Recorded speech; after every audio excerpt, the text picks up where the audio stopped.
Саламатсыздарбы урматтуу окуучулар, сиздер менен аралыктан окутууда бүгүнкү биз онлайн сабакты баштайбыз. 11 класстар үчүн география сабагы. Бүгүнкү сиздер менен биздин темабыз адам баласынын жаратылышка тийгизген таасирине экономикалык жактан баа берүү. Биздин максатыбыз бул жаратылышка тийгизген таасирине эмне кандай жаратылышка тез таасирин тийгизет буну аңлап билебиз, жана анын келип чыгуу себептерин жана алдын алуу жолдорун үйрөнөбүз. Негизинен жаратылышка ар кандай факторлордун натыйжасында биздин жаратылыш уланып жатат. Буга негизги 3 факторду алып карасак болот. Биринчи фактор абиотикалык фактор, биотикалык фактор жана антропогендик фактор. Абиотикалык фактор деген эмне?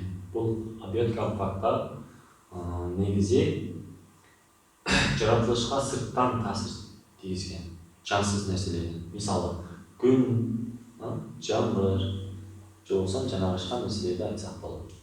Эми биз аныктамасын жазып алсак болот. Абиотикалык фактор бул жансыз нерселердин жаратылышка тийгизген таасири. Экинчи биотикалык фактор. Бул биотикалык фактор бул жаныбарлардын бири-бирине тийгизген таасири жаратылышка. Мисалы алсак, бул жерде сүрөттө көргөндөй. Өсүмдүктү алсак, өсүмдүктү биздин чегирткалар жейт. Ал эми чегирткени чычкандар жейт, чычканды жылан жейт, жыланды бүркүт жейт. Бул жерде жаратылыштагы экосистеманы көрүп алсак, эми аныктамасын жазып алабыз балдар.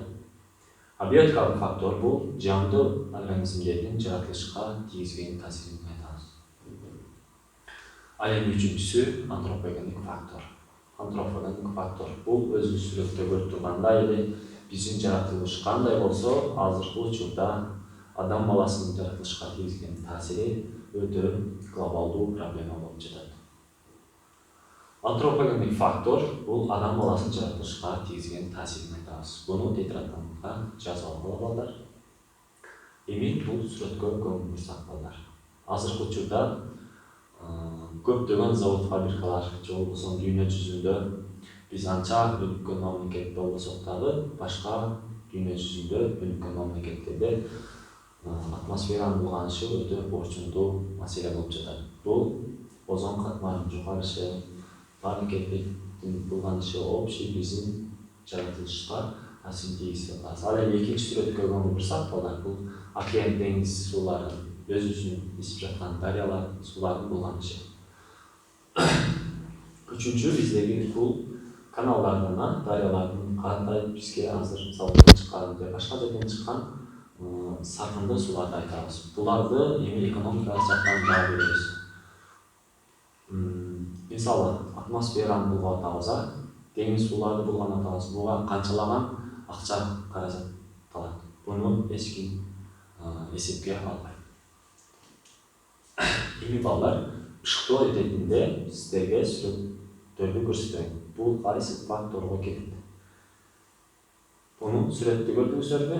Бул кайсы факторго келет? А-сы антропогендик, Б-сы абиотикалык, В-сы биотикалык.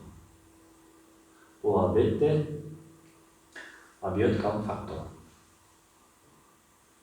Экинчи сүрөтүбүз балдар, бул кайсы факторго тиешелүү?